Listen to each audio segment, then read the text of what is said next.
Hi and welcome. Today I want to talk about the Nikon Zf.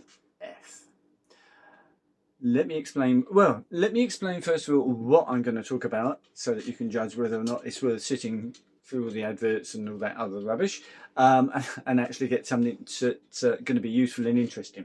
I want to talk about why the ZF is, I'm not saying it's the best thing since sliced bread, but why, if you've got one, you've got a really good camera. If you haven't got one, why you might want to consider getting one, what the good points are, what the bad points are. Not a camera review, but just my thoughts after using this for, goodness me now, what is it, 2 years? Taking, I'm not sure, 60, 70,000 photos. So there's that. I'll explain how I've set it up to work for the things that I use it for, which is I use it at weddings and also my personal work, so urban art, street, and a few sort of countryside, country photo, landscape, sorry, kind of photos. And then finally, I'm going to talk about how I actually use it. AF and exposure are the two things that I'm going to cover there. So stick around, you might find some of the things here useful. If there's something particular, obviously skip forward to the bit you want to get to. So first of all, so I've had this since, I think it was early 24. I know at the time I had the, for weddings, I had the Z6 II and the D780, and that's what I used for weddings. And the Z9 had come out with fantastic autofocus, blah, blah, blah, blah, blah. And then this came out before the Z6 III, because that's only come out fairly recently.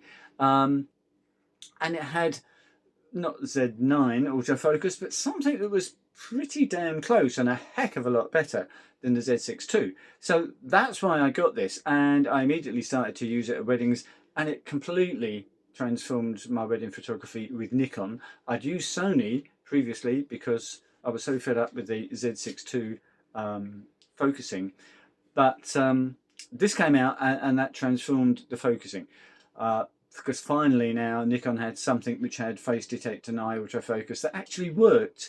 So that's why I've done quite a lot of shots on this, because I've used it a lot at weddings. But I also use it a lot, in fact I use it together with my Leica M10, and this is what I would take out to do urban art, country, landscape, whatever, my personal work.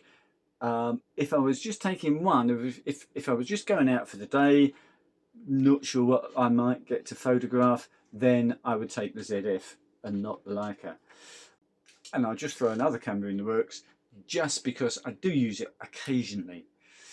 These days, not very much. The Nikon DF. And I'm going to make an interesting comparison in a while between the DF and the ZF. Yeah, Nikon, you didn't quite get this ZF right. Anyway, let me go through why the ZF. Recently, because I've got the M10, I've played with the idea, and you know that I'm into sort of gear and getting different cameras and playing around with them. I was thinking about the Q3 because a lot of times when I get a bit tired of using the Leica M10 manual focus, it's good in some situations, but I still find it quite tiring. Needs more concentration than AF, diverts your attention away from maybe getting the shot and that kind of thing, for me anyway. Anyway, so I was thinking about, well, maybe a Q3, because that's got AF, it's got an electronic viewfinder, and also, of course, Leica have just launched the M11 EV1, so the M camera with an electronic viewfinder, which got me thinking again about the Q3. So anyway, I went to a camera store close-ish, about an hour away from me, which had a second-hand one for sale. I phoned them up first, and they were fine that I went along and tried it out. And I just went along and played with it for 15 minutes, just to get a feel of what it was like. And yeah, it's okay, a heck of a lot of money compared to this. And I came home and I picked this up, And I thought, you know what? I can't think of what the Q3 has got that this hasn't got, other than 60 megapixels, the ability to crop in camera, to make the 28mm lens into other focal lengths and that kind of thing. It's got a few nice things, but when it actually comes to taking photos, is it going to be any better than this? And I decided it's certainly not that much different to warrant the huge expense of getting a Q3. Size-wise, well, there we are. This for me is my all-time favourite camera since I've had it. I've absolutely, over the last year, I've really persevered with using it and fallen in love with the Leica M10. And anything I get, I compare to the M10. And yeah, the size difference isn't huge. Weight-wise, very, very similar.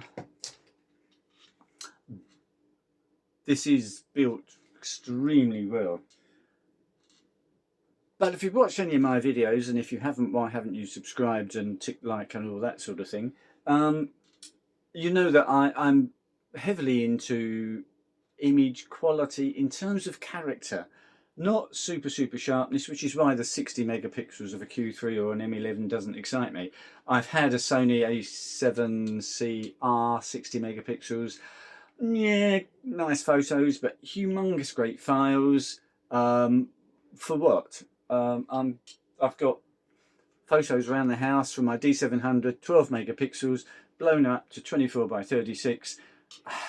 And even though my house is quite small, it's not a huge great gallery, you're quite up close to them. There's absolutely no problems with those photos. So megapixels is, in my view, overrated. Image quality is a different subject. And there are three cameras which, in my view, really four cameras that actually stand out. The Leica obviously has got the Leica look. The M11, I'm not sure it's got as good a Leica look as the M10, which in turn hasn't probably got quite the same look that the M9 has got. But it is a lot more of a practical camera than the M9. So that's my sort of benchmark. Also, the D700, the Nikon D700, has got a unique look, which I love. The Nikon Zf has got a unique look. All the other cameras, my D780, D750 that I had, D5, blah blah blah, all have very much the same sort of look. But those cameras which I mentioned have got something special, and this has got something special as well. It's got the same sensor, or very similar sensor, to the D780. It's somewhat different to the Z6 III. I think it's probably quite similar to the Z6 II. The Z6 III is a semi-stacked sensor, so I guess it's quite a different sensor. So what Nikon have done with this, the DF and the D700, I believe, is they've taken the data that they get directly off the sensor, and as it's written to the card, they process it in a way that just gives it a slightly different look. If I take a portrait photo with this ZF and my Z6 III, the skin tones from the ZF are just, there's something nicer about them. There's something more realistic. There's something more arty. So from the image quality point of view, absolutely brilliant. Autofocus, it's damn good. It may not be quite as good as a Z9. I've had a Z8, and I really couldn't tell you that there's much difference between the AF on this and on the Z8. And if I'm perfectly honest, there are many situations I think this might actually be better. First dance, dark, flashing lights all over the place, or sparklers outside, dark sparklers, bright sparklers. I found the Z8, I had more out of focus shots than I really wanted.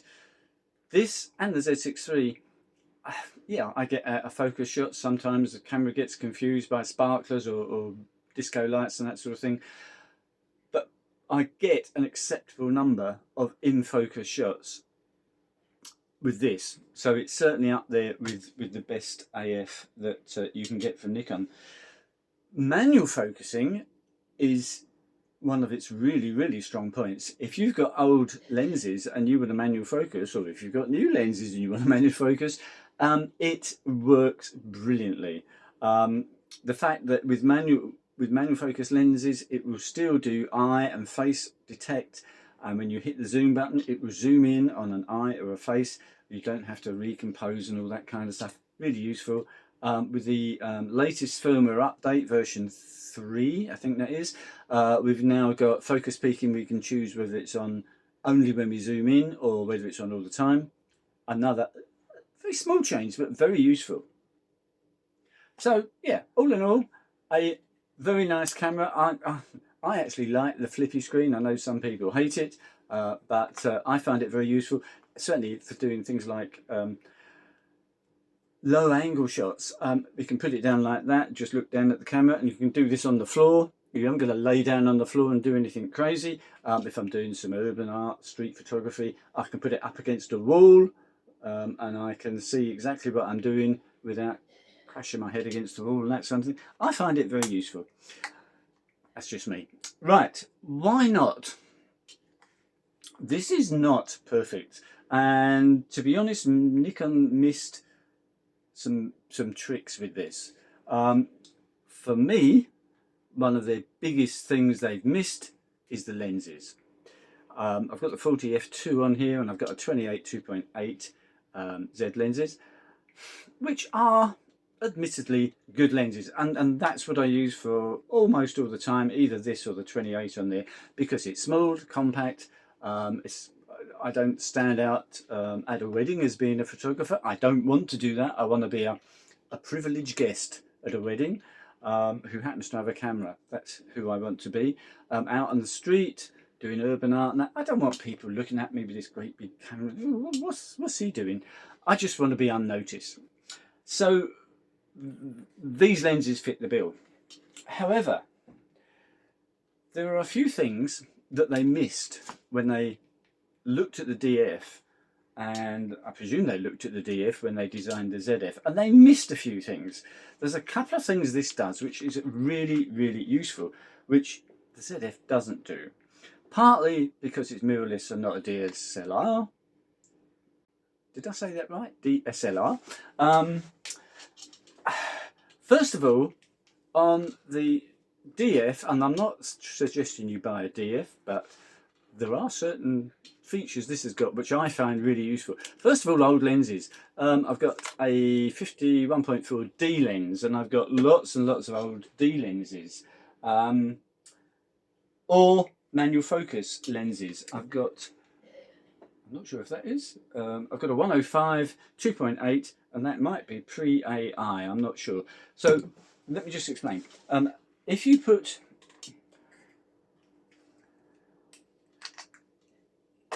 this one has been modified. This is a pre-AI manual focus Nikon lens, and it should have, you probably can't see, this outside ring, the ring that goes up against the camera. On a pre-AI lens, it just carries all the way around. There's no cutouts or slots or anything like that. And if you put this on a D780, D750, or almost any Nikon camera, if you try and put it on, you will break the camera, because the Nikon cameras have got this little feeler, this little bit here that sticks out, and it moves and tells the camera what aperture the lens is at. And if you put that lens, without being modified, on most Nikon cameras, you will smash that thing to pieces. So what they did on the DF is they made that little bit so you can actually flip it down, and if you can see, I can flip that down completely out of the way. So if I've got a pre-AI lens that hasn't got any cutouts on the back of the mount, you can put it on here and it won't do any damage. If you've got AIS or D lenses or anything else, or one that's been modified like this has, then you can put it on and it will tell you what the aperture is by knowing where that ring has been moved to. So that's one thing.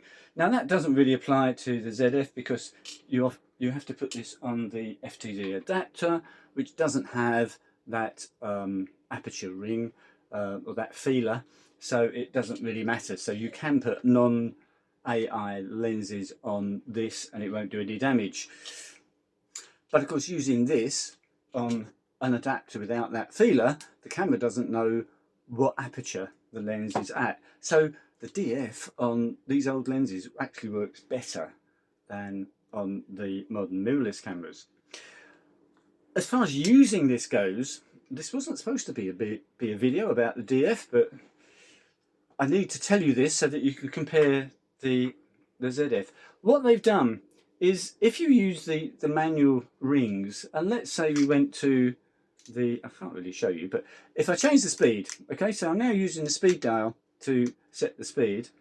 So if I go to manual on the mode dial, let me turn on live view. I'm not sure if this works on live view. I think it does. And obviously another thing I like is that these old lenses, I've got an aperture ring. Lenses for the Z mount don't have aperture rings. Nikon, that's one of the things they really miss. They don't make these decent lenses. They should make, in my view, a lens something like this, but with autofocus. One that's got a nice manual focus ring, one that's actually got an aperture ring that clicks, that don't care if you can program it for anything else. Make it just an aperture ring. Make it look like the rest of the camera looks, and make it work like it works on here. So I can adjust the aperture, and as you can see, if I hold it still anyway, f22, f4, f2.8, f2.5. So it tells you what the aperture is. Won't do that on the ZF. If I set the speed to 2/50th of a second, as you can see, we're in manual, I've got 2/50th of a second. On the ZF, that's it. If I want to change the speed, I go to a 500th or I go to 1/25th. That's all I can do. On here, it works so that the back dial still allows me, so they're full stop changes. On the DF, you can do changes of a third of a stop in between. Now, you're limited, it'll only go one stop up or down from what you've set on the dial, but it allows you to fine tune the speed or the ISO. If same thing applies to the ISO, you can adjust it on the dial. Can't do that in the ZF. Just seems crazy that it's on this 2016, I think this was launched, and yet they can't put it on a modern camera. Seems weird, and that's really useful because you can roughly set where you want to be, and you can fine tune the exposure, a stop up or stop down on the back dial. I'm going to play with that. It just seems like a little thing, but it really does make life a lot easier. Right, okay, so how have I got this set up to use it to the best of its abilities in spite of its a few shortcomings compared to the DF? I'm not going to go through the whole menu setup. Many other people have done that, so if you want to know where to start and go through every single item in the menu, other people have done that. I'm not doing that. What I want to talk about is just a few things. Let's go to the photo shooting menu, and what have I got there? ISO settings is one of the key things on this, is that you don't have an auto ISO button or setting on the dial or anything else. So using auto ISO, there's been lots of solutions. This is my solution. So I go to auto ISO and I just set that to, I set the base ISO to 100. Auto ISO is on at the moment. Maximum 25,600. Now this camera is brilliant in low light. As I said, it's brilliant focusing in low light, but also the actual images at 25,600. If it's exposed correctly and you don't try and do too much in post-processing, the noise is perfectly okay.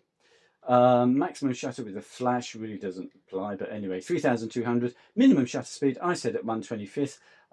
Occasionally I would change that if I put a longer lens on, but most of the time 1/25 is okay. And that's where I set that to.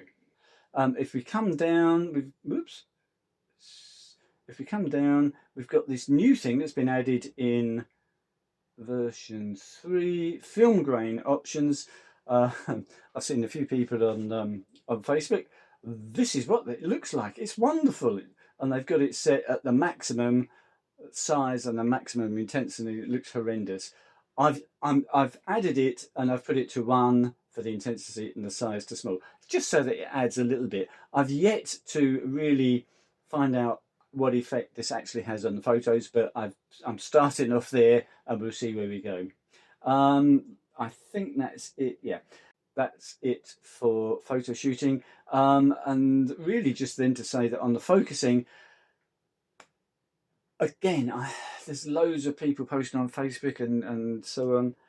How do I use the focusing? What works best? So on and so forth. If I just go to the eye menu, the only AF area mode that I use at an entire wedding, I would use 3D with auto area. 3D is the AF area mode, and the subject detection is set to auto. I don't even bother setting it to people, because at a wedding, actually, occasionally I do have some dogs at weddings, and if I've got it on auto, it will pick the dog out, providing there's no people in there. If there's people in there, it picks the people out. It doesn't need to be told.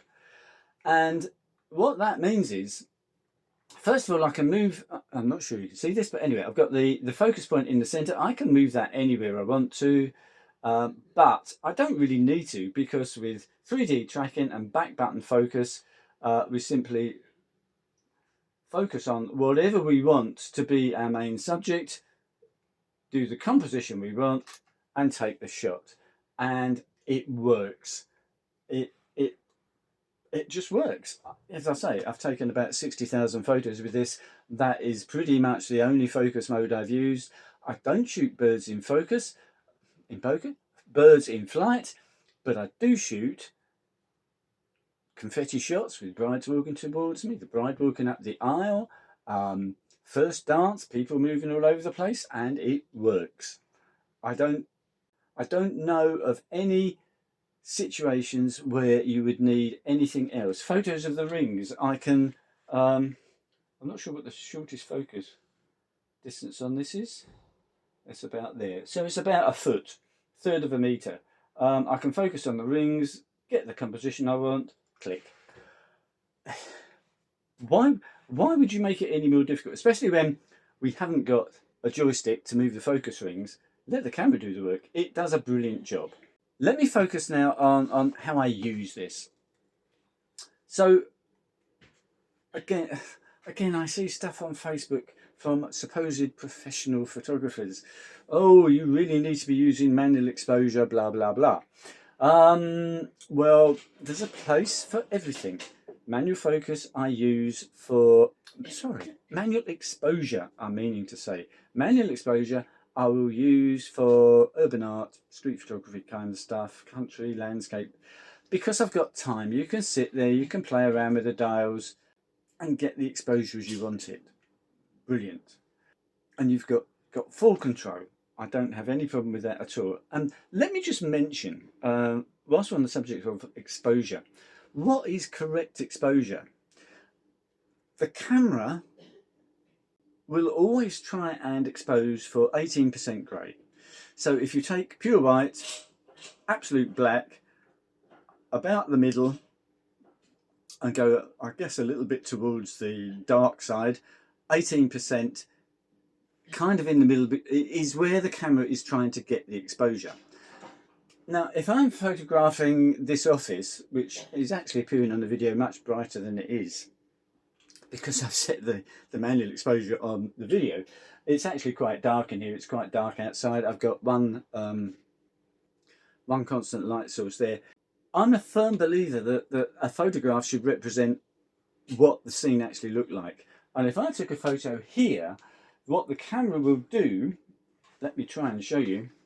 What the camera will do is if I focus on that white box, there's a white box over on the shelf there, it will give me a scene on the back of the camera. Now, I think you can probably see that the scene on the back of the camera is way brighter than reality. So I'm a great believer in exposing for the way it really looks, which in this case, because I'm on aperture priority, I'm going to use the exposure compensation, which I'll talk about in a second. I would actually reduce the exposure, and I've got the back dial set to easy exposure within the menus, but you can of course use the top dial, the exposure compensation, and I would go darker, so that the scene on the back of the camera actually starts to represent what I'm actually photographing. So I would take a shot that looked much more like that than what the camera wants to tell me, and that shot is 2 stops underexposed. So don't think that the camera is going to give you the right exposure. It's not. It's going to give you 18% grey.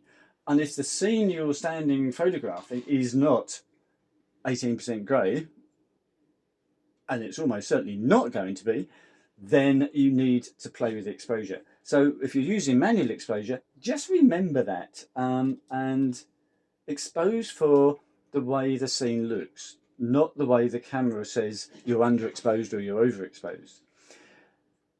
Most of my shots, I have to say, are with aperture priority, and certainly at a wedding, I would use aperture priority with the ISO settings that we went through earlier. Now, if you want to get away from auto ISO and you want to use manual ISO, then I've set the front FN1 button to be my auto ISO button. So I can just press that and I can use the front dial to turn off auto ISO.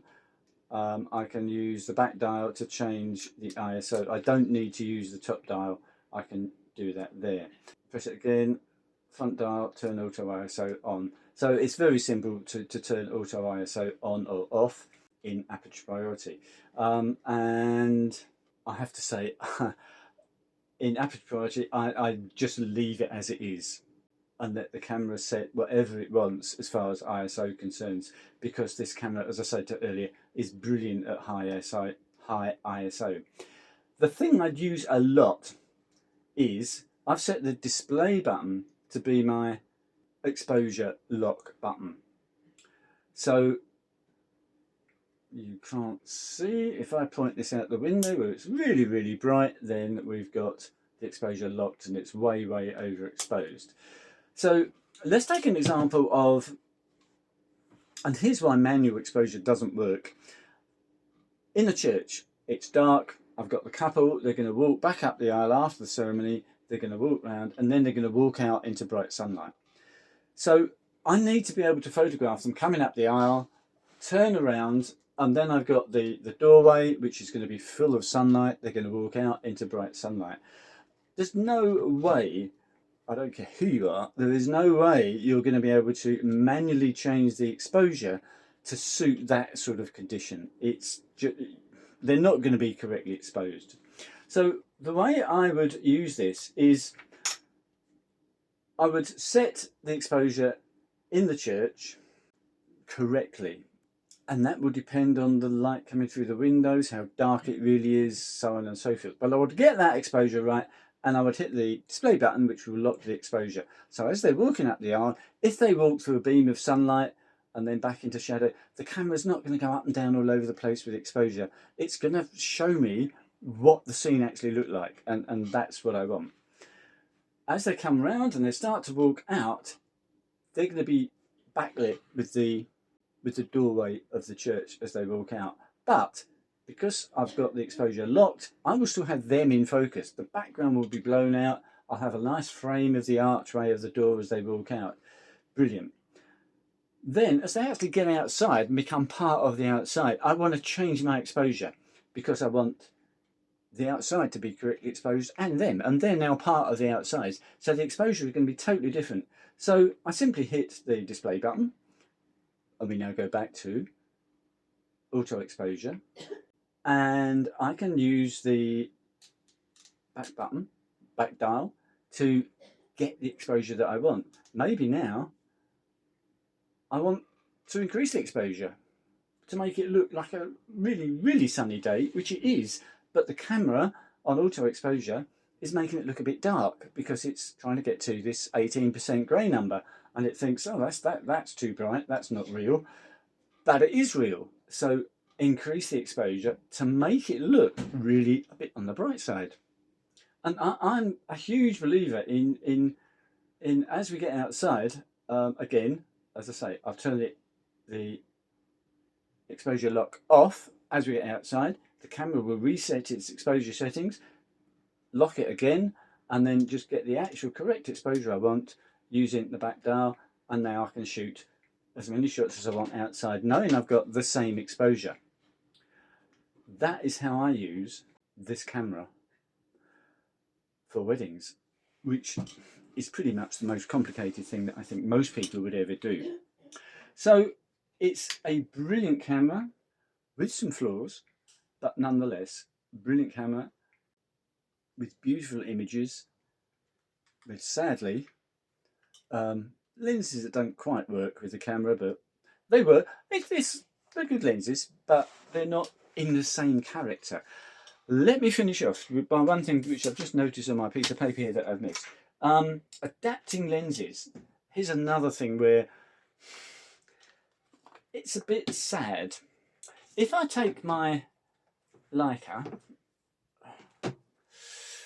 which has got a Zeiss lens on at the moment, if I take that off and I use a Nikon lens on this, and let me take my 105 off the DF, then I have an adapter to put this on the Leica, which is that size. There we go. If I put it on the ZF, I have an adapter that is that size. So this actually sticks out from the camera, what's that, 10 millimeters? This sticks out about 25 millimeters. So when I put my lens, my manual focus lens on the Leica, it looks something like that. It sticks out a bit more than it does on the DF because that obviously doesn't need any sort of adapter. It sticks out a little bit further. When I put it on the ZF, it does start to look a bit ridiculous. And I think that's sad. I know it's a matter of physics because the sensor in the Leica is way back in the camera, where on the pre-digital M cameras, that is the same focal plane, I believe, as where the film was way back in the camera. Whereas on the Nikon and pretty much all mirrorless cameras, modern mirrorless cameras, they've moved the sensor as far forward as they can. But of course, because they want on the Leica to be able to use lenses from the film day without an adapter, they've kept the sensor way back in the camera, which just makes the whole thing look nicer. I mean, that doesn't look very nice in my view. As I say, there's no way around it, which I think is why they should come up with some new Z-mount lenses that look like this with autofocus, that don't need the adapter and that look kind of more like that. Anyway, that's my thoughts. I hope you found it useful, if somewhat of a ramble, and I'm afraid put the right lens on the right camera, I'll be all right. Yeah, hope you found that interesting, maybe useful. If you've got any queries or comments or anything, of course, come back to me. I'll try and put all my gear back together again, and enjoy your photography. Thanks for watching.